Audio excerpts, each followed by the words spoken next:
E aí, tudo bom? Tudo bem. Finalmente conseguimos marcar essa live.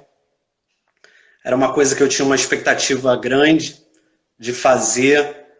Nesse meio acadêmico é complicado encontrar tempo e não sei como conseguem encontrar tempo de fazerem tantas lives. Já falei que tenho dificuldades em pluralizar minhas frentes.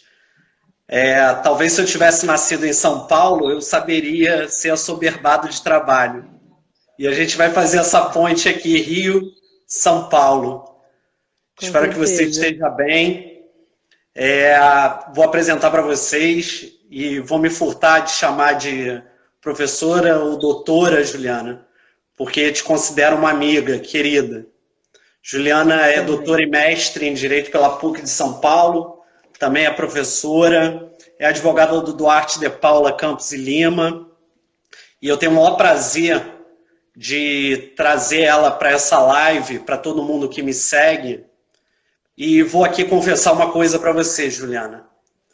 Em 2016, já sem aulas no meu mestrado, lá no campus Menezes Cortes, aqui no Rio de Janeiro, e você conhece o Rio de Janeiro, lá no centro da cidade, já esperando para fazer a minha dissertação de mestrado, que aconteceu em março daquele ano, eu tinha um hábito de ir na Rua da Alfândega, no prédio da Cândido Mendes.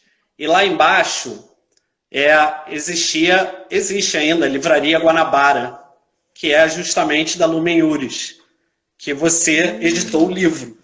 E aí, e isso é confessando mesmo e é verdade, eu tive nossa. acesso pela primeira vez com teu livro, que eu achei que dialogava justamente com a minha dissertação de mestrado, porque eu desenvolvia, no âmbito do meu mestrado, o tema da eficácia dos direitos fundamentais nas relações do trabalho.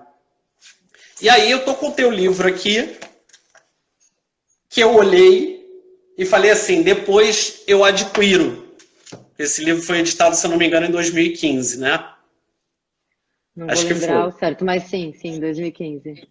E aí eu estava nesses 3 meses iniciais, é, prestes a defender minha dissertação de mestrado, e falei, depois eu pego, depois eu arrumo. Acabou que depois o livro esgotou, e aí você vê, praticamente 4 anos depois, eu tenho a oportunidade e o prazer de revisitar esse tema da tua obra, do teu trabalho, da tua tese de doutorado, e tenho o maior prazer de ter você aqui comigo hoje.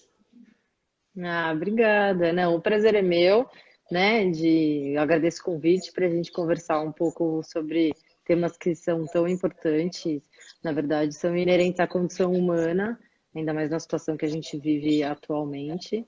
Dizer que, né, de todas as nossas conversas eu sempre trago algum ponto de reflexão. Você tem sempre um contraponto do que eu penso e realmente me faz parar e pensar e refletir.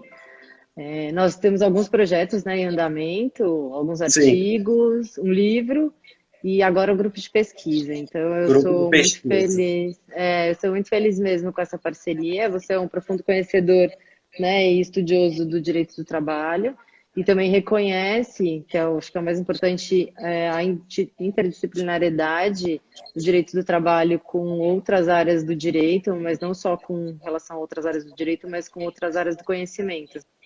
Então Sim, eu agradeço e essa acho que é a primeira de muitas, né? eu espero. Ô, Eu também. Juliano, eu vou aqui aprender com você. E eu tenho uma questão para já fazer para você. Como é que você entrou em contato com esse tema para desenvolver a sua tese de doutorado? Então, na verdade, eu me tornei uma humanista, de fato, depois que eu conheci o capitalismo humanista, que eu tive contato direto com ele. E isso aconteceu lá no meu mestrado. Mas antes eu queria dizer um pouco, né, sobre o que é o capitalismo humanista. O capitalismo humanista ele foi desenvolvido na PUC São Paulo pelo professor Ricardo Segg e pelo professor Wagner Balera, né, na graduação e na pós-graduação. onde eu tive a honra de compartilhar e ter, né, contato com isso desde o início do estudo deles. E na PUC a gente produz conhecimento de vanguarda. Então, a PUC, de fato, é um lugar onde você é livre para pensar, você é livre para produzir. Eu acho que só nesse ambiente seria possível realmente desenvolver uma teoria como a dos professores, do professor Ricardo, do professor Wagner, e que hoje, graças a Deus, tem muitos adeptos. O Capitalismo Humanista hoje ele é um grupo de pesquisa, inclusive registrado no CNPq, tem pesquisadores renomados, dedicados, das mais diversas áreas também. Nós temos advogados, professores de direito civil, de economia, de filosofia, de direito do trabalho, das mais diversas áreas, tecnologia. E o capitalismo humanista, ele atravessou, né, as fronteiras do Brasil, graças a Deus, e hoje ele é compartilhado e estudado pelo grupo em contato com outros grupos de estudo ao redor do mundo, como, por exemplo, na Sorbonne, né, de Paris, em universidades nos Estados Unidos, em Viena, em Portugal, em Buenos Aires. E eu acabei desenvolvendo, me tornando uma humanista. Eu não gosto de dizer que eu sou uma humanista, porque eu sou muitas outras coisas além de uma humanista. Eu sou, ao mesmo tempo, liberal, ao mesmo tempo socialista, feminista. Então, acho que reduzir tudo isso a ser humanista é pouco.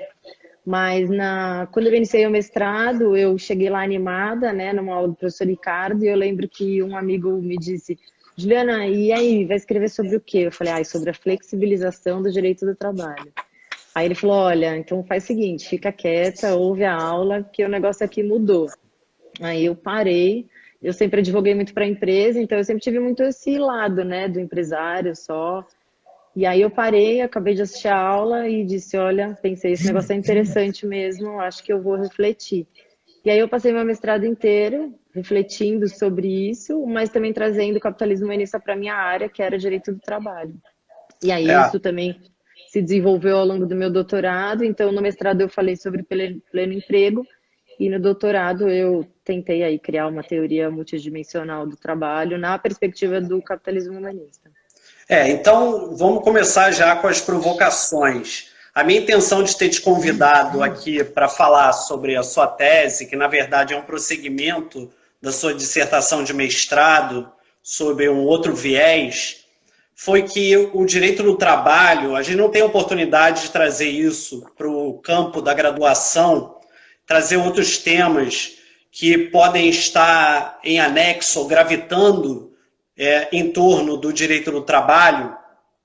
E eu acho que nesse momento de pandemia, o capitalismo humanista, o jushumanismo normativo vem bem a calhar, tendo em vista a quantidade de confronto e dissenso que esse período vem proporcionando tanto para a massa operária empregatícia, quanto o próprio empregador, que vem sendo desafiado a enfrentar com seu capital o desenvolvimento da empresa enquanto atividade econômica num período de retração total da economia.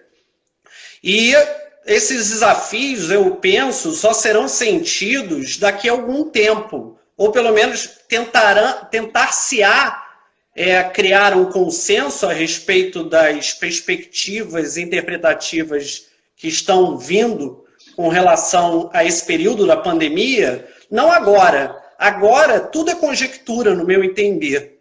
E quando você parte do seu marco teórico, capitalismo humanista, existe, e eu gostaria que você explanasse isso para quem está vendo a gente, porque existe um preconceito com relação ao capitalismo, que eu já te digo que do ponto de vista da ciência política e sob um viés do socialismo, de socialista ou neomarxista, nem o socialismo mais se atreve a dizer que o capitalismo encontrará o seu ocaso, enquanto modelo econômico que está amplamente adotado no mundo. Mas o seu marco teórico não é propriamente o capitalismo, mas aquilo que se diz do capitalismo humanista.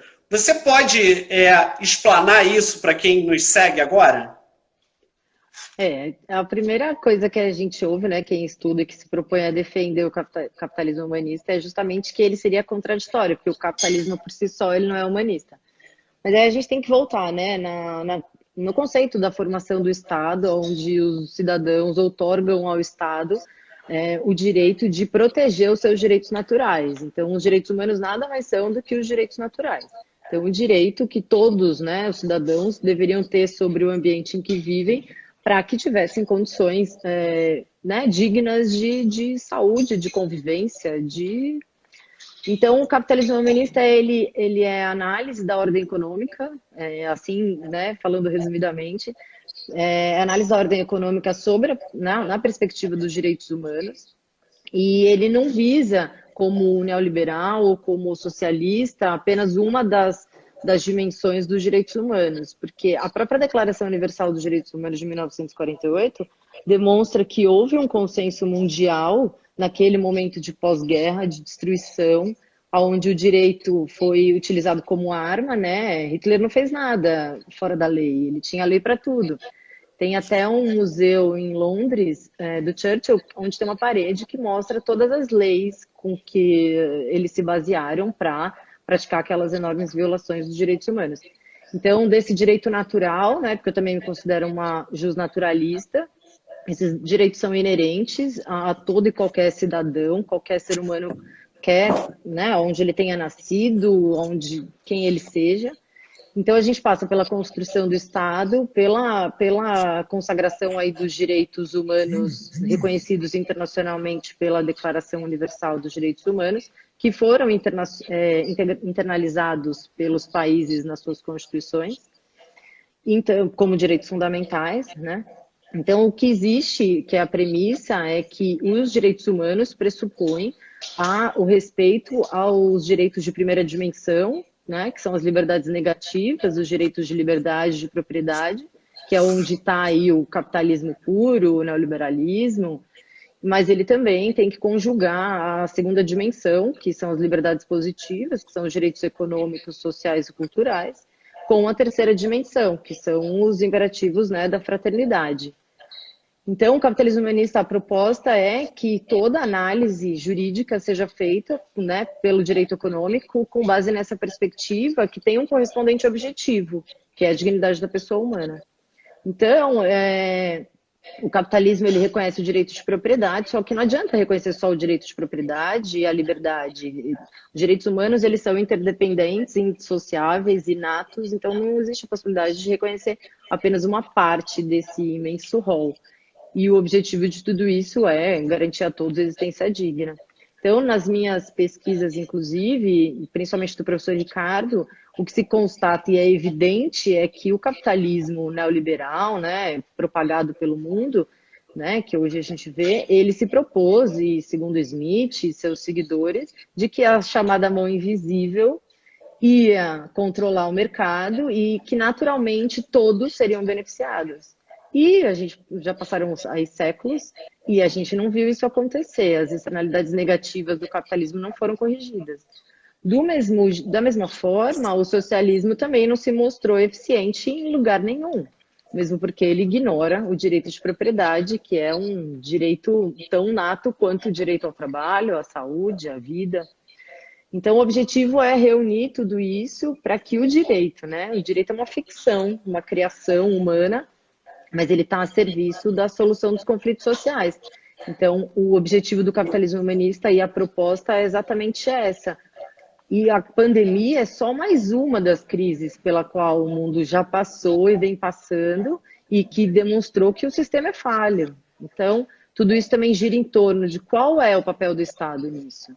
Não só do Estado, mas dos agentes sociais, aí incluídas as empresas, as pessoas. Então, todo mundo tem o dever no macro, né, na busca de reunir e garantir o mínimo de cada um desses direitos, a fim de que a dignidade da pessoa humana, ou o mínimo existencial, a gente está falando de mínimo existencial, então, a gente não está falando de luxo, a gente está falando as pessoas precisam comer, as pessoas precisam ter acesso à saúde, à moradia, 30% da população do mundo vive abaixo da linha da pobreza, o que significa $1 por dia. Só que, ao mesmo tempo, 1% da população do mundo detém 50% da riqueza do mundo. Então, para mim é tão óbvio falar sobre isso, sabe? É tão natural, porque não é possível que a gente continue olhando para isso e acho que está tudo normal. Não está normal. Então, o Estado tem, sim, deve intervir na economia. Claro, não a todo momento, mas, porque eu também não sou uma socialista, né? Não a todo momento, mas para garantir e para controlar esses desequilíbrios. As últimas crises demonstraram isso, foi evidente. O governo americano, quando ele injetou dinheiro no mercado financeiro ou nas empresas, então o Estado que se diz tão neoliberal, ele intervém na economia. Então, a minha pesquisa passou por isso, e é necessário uma correção de tudo isso, e eu acho que o direito está aí com esse papel. E na minha pesquisa eu fui descobrir ou pesquisar qual era o papel do trabalho nisso tudo, porque eu acho que o trabalho é a única unidade de medida comum com o qual todos nascem. Eu não tiro de você a sua força de trabalho, o seu, claro, observadas as condições e deficiências, mas todo mundo nasce com isso. Então é muito relevante esse ponto de vista. E na época eu estudei no meu mestrado, eu estudei muito a Suécia. Então a Suécia, ela demonstrou que através de políticas de valorização de emprego é possível manter uma taxa de desemprego próxima a 2, 3%, que significa a troca natural de postos de trabalho. E isso faz com que todo mundo tenha os direitos básicos, saúde, moradia, educação, e aí por fim. Ô Ju, eu tenho algumas provocações para te fazer. E estava prestando atenção em tudo que você está falando. Espero que você não fique chateada por essas provocações. As duas primeiras são mais fáceis. Você, em certo momento, fala da dignidade da pessoa humana, né? E aí, como eu estudei essa evolução dos direitos fundamentais nas ordens constitucionais, a minha primeira questão seria: você acha que o jushumanismo normativo é uma evolução dos direitos fundamentais naquilo que as teorias que propagaram a teoria de Jelinek, de uma ordem objetiva de valores, a teoria institucional, porque não bastava evidenciar os direitos fundamentais se você não tivesse um patamar institucional para concretizá-los. Você acha que esse, no seu entender, assim, sem resposta pronta, mas você acha que o jushumanismo normativo dialoga com essa evolução da eficácia dos direitos fundamentais, ou ele já está alocado em um outro campo do direito? Não, tanto o capitalismo humanista, quanto o jushumanismo normativo, quanto o direito quântico, que é o que a gente desenvolve na PUC, eles são científicos. E para ser científico, todo mundo sabe que precisa de método. E o jushumanismo normativo nada mais é do que o método de aplicação de toda a teoria. E é o que falta muito, principalmente nas decisões judiciais que a gente vê por aí. Então, existem o direito positivo, os direitos humanos e o culturalismo jurídico. Então, o operador, o juiz, quando ele se vê de frente com um conflito que ele precisa resolver, ele precisa escolher um método, que também é outra coisa que a gente não vê ninguém utilizando. Então, ele tem que se aproximar o mais, no que ele puder, da união desses três métodos, porque o positivismo, ele é reconhecido, a gente também não nega o positivismo e a sua importância, principalmente pela questão da segurança jurídica, só que a gente viu lá, no nazismo, que o direito positivo foi instrumento de destruição. Então, na verdade, o John Gandhi fala que o certo seria dizer que nesse período o controle do Estado foi entregue para o Hitler, né? Não foi uma coisa assim que foi um dado natural, as coisas evoluíram para aquilo, né? Eles deram de bandeja para Hitler esse controle, né? Sim, com base no positivismo. Então, o positivismo não pode violar os direitos humanos e a gente também tem que se apoiar no culturalismo. Então, o juiz, ao aplicar a norma, ele tem que buscar um núcleo de intersecção desses três círculos, que é, né, ali dentro está o correspondente objetivo, que é a dignidade da pessoa humana. Então, ele pode, sim, aplicar só o direito positivo se, na aplicação desse direito positivo, estiverem garantidos os direitos humanos. E aí, é importante... Como é que tem um cachorro aqui? Alguém pega o Caiu, cachorro, porque ele está comendo aqui alguma coisa. caiu Caiu um prato e o cachorro, beleza. E não se então, você machucou, estava não. falando... Não quer sair da live para cuidar Não, do cachorro, não, né? ele tá comendo uma mortadela, ele tá bem feliz. Bom, resumo. A busca é na decisão judicial ou pela aplicação do direito positivo, ou do culturalismo, ou dos direitos humanos. O que não pode é afastar o núcleo essencial de cada um deles. Se o direito positivo violar os direitos humanos, ele tem que ser, ele não pode ser aplicado. Então, a defesa é nesse sentido. Então, a aplicabilidade, o humanismo normativo, a gente podia falar, posso falar assim, precisava de uma aula só para isso, uma live só Sim. para isso. A Mas gente ele faz é um tudo. método científico de aplicação da norma. Inclusive, nós temos muitas decisões judiciais, né, desde que o capitalismo humanista se desenvolveu, em que a gente comprova que é plenamente possível a escolha, né, e a melhor opção para a solução do caso em conflito, que calibre, inclusive, os direitos, por exemplo, da empresa com o direito do empregado, né? A gente tem que calibrar essas relações, a função social do contrato. Então, é essa calibragem aí que precisa ser feita e não aplicação simples e pura do direito positivo. O interessante desse dialogismo, dessa troca de ideias que a gente costuma ter vez ou outra, e aí nesse período de pandemia a gente está mais ligado aí em trocar ideias porque a gente atua no mesma área do trabalho, né, do direito do trabalho, é uma área que nos encanta. O que eu tenho para te perguntar, e uma coisa que não me ficou ainda muito clara, eu não sei se isso foi abordado na sua tese, é se isso está relegado tão somente a uma teoria decisória, Juliana. A Não. administração pública, o poder legislativo não poderia concretizar isso? Não só pode como deve, né? A ordem constitucional brasileira, por exemplo, aí entrando um pouco mais no tema de fato da live, a ordem econômica brasileira, esculpida lá no 170 da Constituição, ele é muito claro quando ele diz que a nossa opção constitucional é de um capitalismo humanista. Porque o 170 diz que a ordem econômica, fundado na valorização do trabalho humano e na livre iniciativa, tem por fim garantir a todos existência digna, conforme os ditames da justiça social e lá os seus princípios. Então, não há dúvida de que tanto o poder público aí, né, o Estado, como os agentes particulares e o Estado enquanto operador aí do direito, né, controlador do direito, da sanção e dessa ficção toda que a gente construiu, como diz muito bem o professor Viles, direito à ficção, né? Então, a gente pode falar bastante sobre isso. E a aplicação e o cumprimento dos direitos humanos, ele é inerente e é dever de todos, tanto na atuação do dia a dia do empresário, na atuação do legislador, na atuação do executivo. O executivo, por exemplo, ele tem o dever de direcionar as suas atividades ou os seus objetivos, o seu trabalho para a consecução, né, e a concretização dos direitos humanos de todos. Porque a fome não espera, as pessoas estão morrendo de fome, estão morrendo de falta de saúde.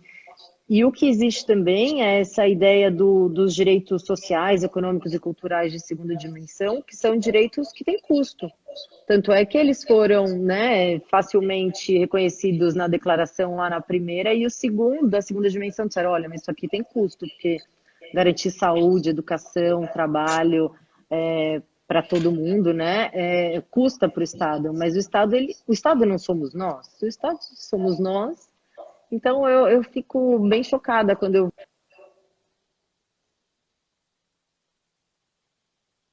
Travou aí, Ju. voltou Pode aqui, continuar, pode dos continuar. estados de não adotarem políticas nesse sentido, né? Então, os direitos naturais lá, Locke fala muito disso, né? Então, Locke fala assim que os bens naturais estão aí. Mas esperar que cada um tenha consciência de pegar só uma maçã e não todas as maçãs é demais. Então, por isso que a gente precisa do Estado, para dizer que você pode pegar uma maçã, eu posso pegar outra, e assim todo mundo vai ter maçã. Claro, né? Eu estou falando de uma forma muito Sim. simples, Locke, né? Então, né, o papel aí de concretizador dos direitos humanos, da ordem econômica, do Estado mesmo, democrático de direito, é um dever de todos. E é isso, essa resposta. Todo mundo que enfrenta ou se propõe a falar sobre de capitalismo humanista, essa é a pergunta também. Acho que é a pergunta que eu mais respondi na minha banca de mestrado e de doutorado. Dizer que com relação ao custo dos direitos, a Martins Fontes, ano passado, acabou de editar e finalmente traduzir o custo dos direitos, que é Sustin. Aliás, eu comprei esse livro, só tinha a versão em inglês, um livro pequeno, começa já interessante dizendo o custo do apagar de um incêndio na Califórnia, e estou começando a desenvolver a leitura porque era um livro que eu sempre quis ler e porque não conseguia alocá-lo na minha dissertação de mestrado. Outra coisa que, assim, tô aqui só para provocar, tá, Juliana? Porque eu quero realmente aprender. A outra coisa que ficou, eu fiquei com dúvida, porque como você fez, e assim, entenda bem, talvez realmente esses referenciais só estejam no hemisfério norte. E aí, isso pode induzir a uma utopia do hemisfério sul. Porque ao comparar com o ordenamento sueco e os níveis comparativos com aqueles países que estão abaixo do Equador, entende? Está todo mundo dentro desse mesmo ônibus, afundando, porque não está conseguindo, o que você falou de mínimo existencial, não vem conseguindo concretizar e absorver e sentir, no sentido realmente do sentimento, de que ele tem um mínimo, um patamar mínimo civilizatório que o permita se desenvolver como ser humano, no meu entendimento. E aí, quando você... Eu já sei, eu estou te provocando mesmo. Quando a gente pega essa comparação, a gente pode fazer com que o desenvolvimento dessas teorias, e o Brasil realmente se serve das teorias estrangeiras, no meu âmbito, que é o âmbito que muitos dos meus alunos que estão aqui nunca me viram tratar, que é o ramo do direito público mesmo, primeiramente ao direito do trabalho, é que há uma certa, primeiro, refração, que existia até Jelinek, Juliana, que refratava inclusive o conceito do justnaturalismo, porque ele achava que isso só estava no âmbito do aspecto moral. E aí ele cria ou desenvolve essa teoria baseada na ordem objetiva de valores, numa ordem axiológica, mas que depois é enfrentada inclusive por Carbonell, mexicano, que demonstra que não basta somente esse aspecto valorativo se você não tiver circunstâncias e instituições que assegurem esses direitos. O que nos remete, diante da exemplificação e o objeto do seu estudo, que é importante sim, os países escandinavos são referência no mundo, a talvez eu ficar desconfortável justamente por uma não pretendida, mas efetiva utopia. Entende o que eu quero dizer? Sem querer te desmoralizar e você ficar brigando depois comigo? Não, vou brigar com você, não. Não, eu entendo, né? O exemplo, mas a gente tem que ir no exemplo bom para começar alguma coisa. Então, o Sim. objetivo é de começar alguma coisa. Claro que a Suécia hoje passa por problemas de desemprego. Eles devem estar lá perto dos seus 7%, e para eles aquilo para quem viveu muitos anos perto de 2, 3%, aquilo é. Mas mostra que é possível, observadas as dimensões, né? Observadas as condições. Tudo isso fica um pouco mais difícil, não vou mentir, né? Por conta da ausência de fronteiras que a gente vive hoje, a questão, né, de que uma economia está diretamente influenciando a outra, mas a gente tem que estudar e trabalhar e tentar fixar premissas, que eu acho que isso são premissas. Sim, Né? Eu não vejo concordo. eu não vejo alguns governos direcionarem ou terem políticas públicas, por exemplo, para pleno emprego. Não vejo. Sim, Né? Essas medidas provisórias recentes, elas são uma intervenção do Estado na economia de um Estado que se diz liberal. Então, a é, gente também tem outros pontos, né? Então, sim. Mas aí é é, outra live, Juliana. outra. Mas tem alguns professores, inclusive, que dizem que os direitos humanos são um direito custo. Então, isso é esquecer que a gente está falando de pessoas. Nós estamos falando de pessoas. Concordo. E que o tempo não pode esperar. Então, eu, claro, né, compreendo as relações econômicas que fragilizam os países abaixo aí, né, dessa linha que você traçou, não os escandinavos, mas eu acho que a gente tem que olhar para esses bons exemplos e talvez criar a nossa forma de fazer as coisas. Mas se a gente estivesse falando de algo que fosse além do mínimo, eu concordaria, mas a gente está falando do mínimo. Então, esse Sim. mínimo, ele é possível, sim. Eu não acho que seja uma utopia. Acho que todo mundo tem que trabalhar nesse sentido, o Estado, o aplicador do direito, o juiz, o elaborador da norma, o legislativo principalmente.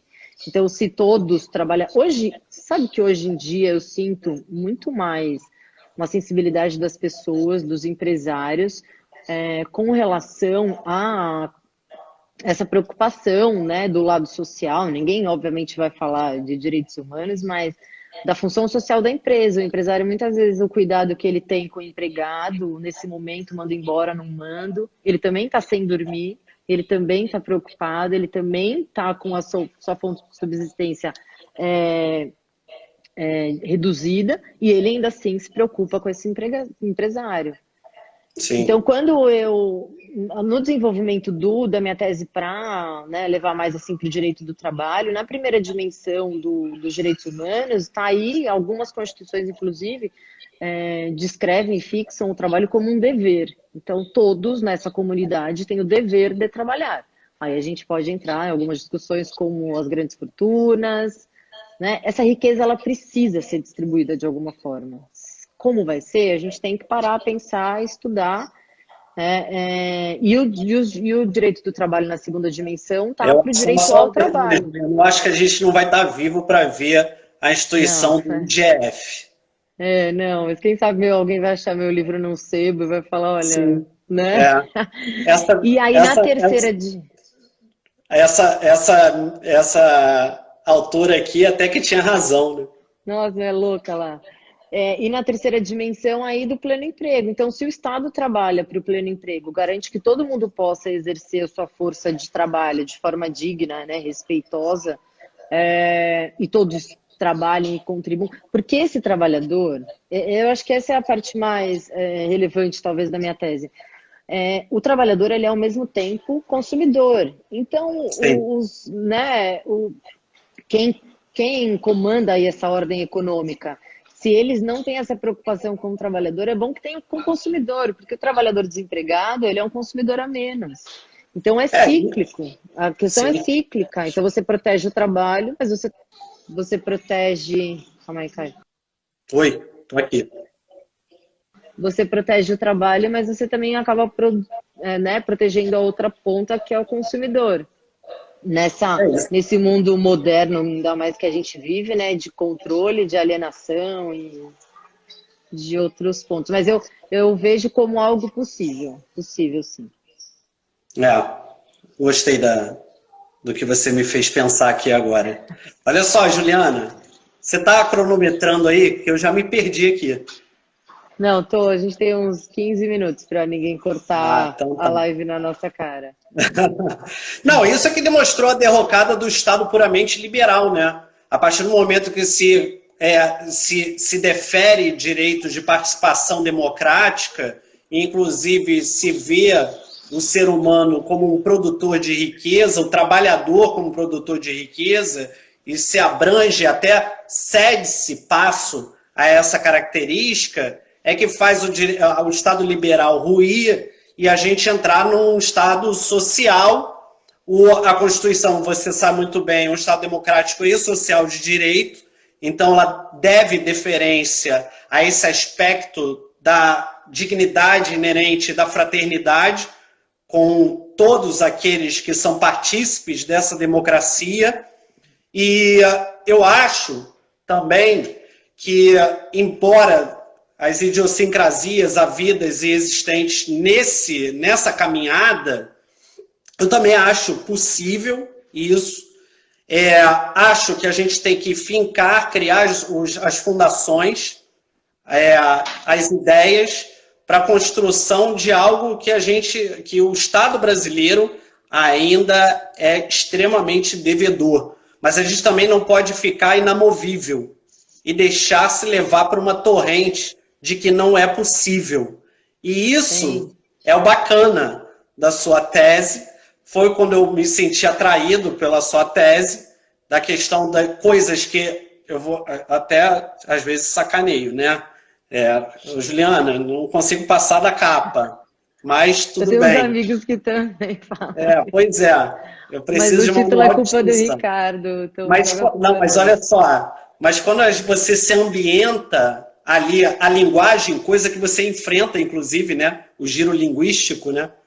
Que você começa a se ambientar a linguagem utilizada, o Eros Roberto Grau, eu estava me lembrando, o Eros Roberto Grau tem um livro Interpretação e Aplicação do Direito, pelo menos eu tenho uma versão de 14 anos atrás, e ele fala desse aspecto halográfico do direito, ou seja, você tem o texto e o sentido que você quer dar o texto, e nesse intercalar está o ser humano, para criar norma, para apresentar norma, compreensão, interpretação e aplicação. E aí eu mais ou menos vi isso logo no início do teu livro. Alguma coisa em que você vincula o suporte material, o intratexto e o metatexto. Eu achei interessante isso. Sério, eu achei interessante. Porque eu só tinha visto e lembrava mais ou menos disso no livro do Eros Roberto Grau, que ele fala, inclusive, que ele mesmo, na apresentação, ele fala assim, olha, o início é um ensaio, não, na verdade, é um discurso. E aí você vai lá na parte do discurso e você se remete a ele quando você quiser, só para fazer uma consulta. E na segunda parte é um ensaio dele sobre interpretação e aplicação do direito. E é na parte do discurso que tem esse aspecto da halografia, que ele faz uma alusão ao teatro, à música, que ganha significado através do intérprete, do exegeta, do hermeneuta. E achei interessante isso, e estou trazendo isso para você. Não há como, né, distinguir direito de moral de religião. Então, o legislador, né, ele escolhe um fato social baseado nos valores daquela determinada sociedade e ele, né, cria a norma. Então, a norma, ela pressupõe que ela é a vontade e a moral e os valores daquela determinada sociedade naquele determinado tempo. Então, a linguagem também, o direito, né, tudo é criado pela linguagem e depende do olhar do observador também. Então, né, a interpretação da norma, por isso que eu digo muito isso. A gente lê algumas decisões judiciais que não tem método, tem que ter método, sabe? Saiu da onde, partiu de onde. Outro dia eu ouvi de alguém que a dignidade da pessoa humana era um guarda-chuva. Tipo, não dá para fundamentar toda e qualquer decisão com base na dignidade da pessoa humana. Né? Tem que ir no... Eu tive um professor, Marcelo Leonardo Tavares, que falava que a dignidade humana, da pessoa humana, era o super trunfo do direito. Sabe, lembra o jogo do super trunfo? Que eram umas cartinhas? Porque não é da sua idade, é porque eu sou mais velho que você. O super trunfo aí tinha de carro, de moto, e aí tinha a carta super trunfo, que ganhava de todas. E o Marcelo Leonardo Tavares, que é doutor pela UERJ, professor de Direito Previdenciário, e tem um livro de Direito Previdenciário, costumava falar isso, que a dignidade da pessoa humana é o super trunfo do direito, que você lançava em qualquer momento. Mas sem querer te cortar, é bom a gente ilustrar para as pessoas que estão aqui nos seguindo, de que o ministro Moura Ribeiro, do STJ, é reconhecido, ele é alçado desembargador do TJ de São Paulo, da tua terra, e a ministro do STJ no governo Dilma. E ele é o primeiro, ele pelo menos de onde eu via, ele é identificado, sim, com os valores do humanismo na aplicação das suas decisões. Não por acaso, ele, e aqui como informação demais, é o indicado do Brasil esse ano, em abril, ao Prêmio Nobel da Paz, por conta disso. Eu não sei se você sabia, sabe? Sabia? Sei, Então, claro que sei. Essa decisão é muito interessante, né? Porque se ele fosse aplicar apresenta um pouco dessa decisão, Juliana. Na verdade, essa decisão foi um casal que tinha feito um empréstimo bancário com uma hipoteca para a compra do imóvel onde eles moravam e em determinado momento eles não pagaram a hipoteca, não pagaram as parcelas porque o filho ficou muito doente com uma leucemia, com um câncer e durante acho que 4 anos eles cuidaram do filho, gastaram todos os recursos da família para cuidar desse filho e não puderam pagar o empréstimo. E eles tentaram, de algumas formas, tentar um acordo com o banco. O filho veio a falecer, infelizmente. Tentaram fazer um acordo com o banco e não conseguiram. E o banco entrou com a ação para executar. E na decisão, o Moura Ribeiro ele afasta a mora no período em que o filho deles passou, no período em que eles passaram por uma necessidade. Então, eles não ficaram em mora porque eles quiseram, eles ficaram em mora por conta de um fato superveniente, porque eles optaram por proteger a vida, né? Ao invés da propriedade, ao invés da...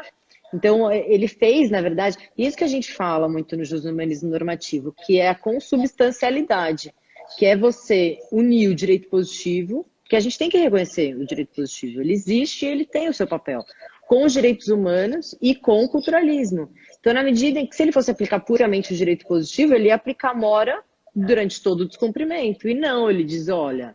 Aqui é função social do contrato, função social da empresa, direito à vida.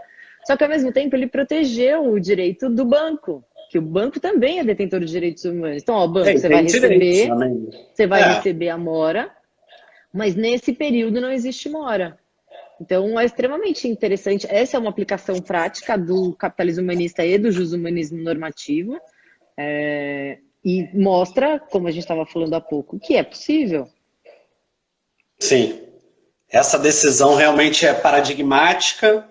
Eu vou te falar que vim a conhecer nas últimas 3 semanas. Ela é digna de nota, inclusive. Depois eu vou disponibilizar para os meus alunos. Coisas que não são faladas, né? Coisas que não são faladas no âmbito da graduação. Quiçá sabem disso em outros níveis acadêmicos com relação a essa decisão. A gente só espera que isso se universalize no próprio sentido dos direitos humanos, que são universalizados na Declaração dos Direitos de 1948, pós-Segunda Guerra Mundial. 100 anos, né? Quase 100 anos. Gente. 100 anos já, né? Não? Quase. Nem sei. Eu fiz direito, não tenho que saber matemática. Eu falo isso em sala de aula. Galera, faz aí a conta que eu não sei, não. Então é um desafio mesmo, conjugar todos esses interesses é um desafio, só que ao mesmo tempo você não pode afastar, por exemplo, você não pode afastar o direito do empregado, você não pode desproteger o empregado, mas se você matar a empresa, você não está garantindo os direitos da empresa que são pautados lá na liberdade, na propriedade. Então, é uma arte mesmo, é um desafio de conjugar todos esses interesses e com objetividade, assim. Você vê que é cirúrgico. A decisão do Moura Ribeiro é cirúrgica. Né? Muito interessante. A gente ainda pode fazer uma outra live até para discutir outras decisões que aparentemente são jushumanistas e não são. Que inclusive a gente estava debatendo. Né? Sim. Eu queria trazer, já vou confessar aqui, mas ele não vai debater disso, pessoal. A gente estava falando... Queria trazer para essa live a decisão da 52ª Vara do Trabalho daqui do Rio de Janeiro, o processo é público, numa ação distribuída pelo Ministério Público do Trabalho, justamente algo que movimentou as minhas aulas, Juliana. E todo mundo falava da demissão em massa dos empregados daquela empresa famosa churrascaria. E aí a gente ficou nesse embate, né? É ou não? Aí você disse que não, aí eu falei que era sim, e aí a gente nessa convergência conseguiu ficar pelo menos do 0 a 0. Isso é bom. É bom continuar na vida profissional em geral sendo tentado a procurar ainda novas informações e que sua curiosidade seja alimentada justamente porque no direito não existe uma resposta pré-pronta, formatada a solucionar todo e qualquer caso, que inclusive está na base, né? Cada caso é um caso, né? Tudo depende do caso concreto. Então não tem como universalizar decisões. Eu confesso aqui que na hora que eu dei minha opinião, ele disse, não! Mas é com todo respeito, né, e acatamento que faz jus à meritíssima juíza, e claro, né, no meu humilde posicionamento, a decisão violou todos os direitos da empresa, todos. Ela se preocupou única e exclusivamente com os direitos do trabalhador. Essa reintegração, por exemplo, não só nesse caso, tá? Tiveram outras decisões que determinaram a reintegração, mas dessa em específico em que eu pude ler, não há preocupação com se a empresa tem recursos, porque a análise passa por isso. A primeira dimensão dos direitos da empresa estão ali, direito de propriedade, a liberdade dela de fechar, claro, né? A forma como se fecha, mas a decisão não passa nem en passant sobre qual é a situação financeira da empresa. Ela tem recursos para isso? A decisão, esse tipo de decisão que não congrega ao mesmo tempo esses interesses e esses direitos, ela corre o risco de ser letra morta. Ela pode, por exemplo, ter multas diárias exorbitantes, e se o empregador não tiver condições de reintegrar ou de pagar o que ele deveria, ela é letra morta. Então, qual a eficácia dessa sentença? Né? Não só dessa, mas de outras, por exemplo. E ainda mais numa situação em que vivemos, né, de pandemia, não usou sequer o direito positivo, porque dispensa coletiva, né, pela reforma, tiveram suas mudanças, né? Então, eu acho que ela, né, peca um pouco nesse sentido, que deveria ter passado, sim, por calibrar os interesses da empresa com os interesses dos empregados, porque, de fato, mandar reintegrar empregados em uma cidade onde a atividade daquela empresa está proibida, olha, eu fiquei realmente... Está terminando o tempo? Tá, faltam 7 minutos. Então, foi isso, o Marcelo não concordou comigo, achou que era um absurdo eu falar que a empresa teve seus direitos. Não, eu acho que tem outros aspectos que não vão ser lidados aqui. Eu estou colocando aqui, a gente falou da decisão do Moura Ribeiro como um exemplo da aplicação do jushumanismo, do capitalismo humanista, naquilo que poderia ser considerado uma microeconomia, né? No aspecto micro econômico, porque existe o aspecto macro. E também trago aqui para suscitar o debate outra decisão que poderia ser aparentemente concretizadora desses marcos teóricos, mas que, de repente, se aprofundando e aqui fica a dica para todo mundo que nos segue, que são alunos, são advogados, não dá para trazer uma ementa apartada do seu todo. E existe um mito, um fetiche de que tutelas provisórias devem passar apenas por uma análise perfunctória. Só, não tem que se aprofundar ainda. E, na verdade, boas decisões são aquelas que já estão comprometidas com patamares decisórios mínimos. Independente se é uma tutela provisória, uma tutela de urgência, que pode vir ou não ser ratificada, há outros elementos que a gente já teve a oportunidade de debater, até porque minha primeira especialização foi em direito administrativo, e eu bato naqueles que dizem que há factum principis no direito do trabalho. Eu discordo, não é isso que fala ali. Então, isso a gente já concordou, vai. Isso a gente já concordou. Porque você tem que conhecer a doutrina de direito administrativo.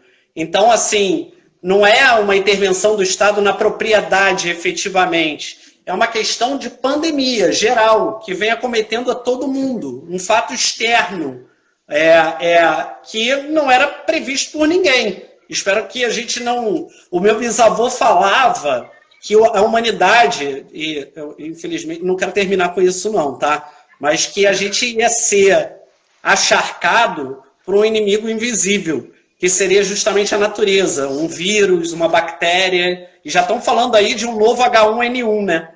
Não, nem falo, nem falo.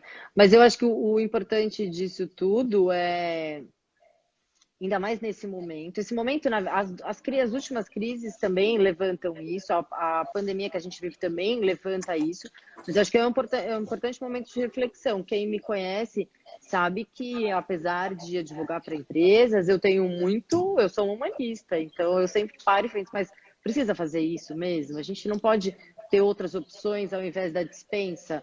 Eu não tenho orientação de dispensa em último caso. Então, eu tenho visto que os empresários também estão pensando assim, na sua Sim. maioria.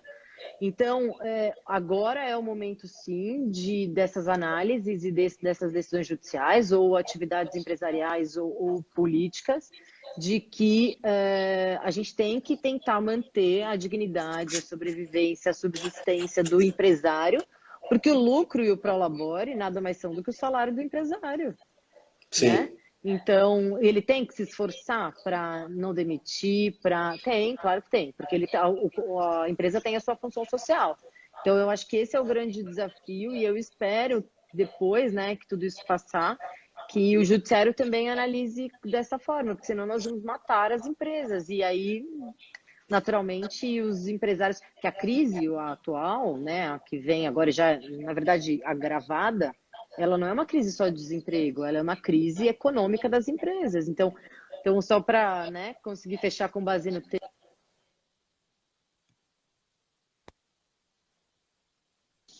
O que houve? Eu acho que a Estão gente tem ligando aí, só. travou, né? Não, é um alarme que eu tenho aqui. O desafio é calibrar, ao mesmo tempo, a valorização do trabalho humano com a livre iniciativa para garantir a todos existência digna. Então, esse é o desafio, através de método, de conhecimento científico. E eu sou otimista, eu sou uma pessoa otimista para as coisas. Então, eu falo mesmo, né? Nessa época de pandemia, eu falo, ó, o negócio aqui é ter fé. Então, cada dia a gente acorda com fé de que as coisas vão melhorar. E de que menos pessoas vão passar fome, menos pessoas não vão ter né? Acesso à saúde, saneamento básico, educação, cultura. É isso. Juliana, quero te agradecer por você estar me dando essa oportunidade de a gente bater esse papo aqui institucionalizado pelo Instagram. Fiquei distante das lives. Aqueles que me acompanham e que te acompanhem, até falo para os meus alunos e o pessoal que me acompanha comece a acompanhar você. É Agradeço. uma grande pessoa, considero como minha amiga, sim, porque nessa sociedade em rede nós não formamos só amizades físicas, mas também aquelas virtuais e principalmente, acima de tudo, é preciso haver lealdade. E a gente é leal nesse sentido, a gente está trocando sempre figurinha e eu quero te agradecer imensamente essa disponibilização de você estar aqui comigo, uma colega de trabalho, de academia, e eu espero que a gente tenha novas oportunidades e agradeço toda a sua disponibilidade nessa final de quinta-feira, que realmente eu te agradeço demais, sem palavras. Não, eu que agradeço, eu falo sempre que conversar com você e ter a oportunidade de falar um pouco para os seus alunos é um prazer, estou à sua disposição, né? Essa conversa mostrou que a gente tem outros assuntos que podem ser tratados, né? E discutidos e debatidos, e a importância é essa, de debater e se colocar no lugar do outro. Eu acho que saber o que é digno para o outro, a gente só sabe quando a gente se coloca no lugar do outro. Então, sim, acho que é isso. Alteridade, né, Juliana?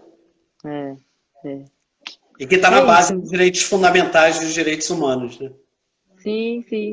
Todo mundo se reconhecendo na terceira dimensão, que é justamente a fraternidade. Eu falei pouco da fraternidade, né? Mas depois a gente fala. Não, a fraternidade animou o que você está falando. Pô. Talvez a fraternidade seja o guarda-chuva, né? Então, ó, se alguém também se interessar pelo meu livro, ele está esgotado. Eu também estou o livro é esse aqui, galera. Atualizar. mas ele está disponível na internet. Quem procurar, ele está gratuito na base do CNPq. Aí depois eu também posso mandar o link para o Marcelo e ele manda para todo mundo. Valeu, Juliana. Obrigado, Beijo. fica com Deus. Grande beijo, se cuida, usem máscara, gel, não se termina com vírus por decreto. Entendeu? O vírus está pegando até atleta, tem que tomar cuidado. Tá.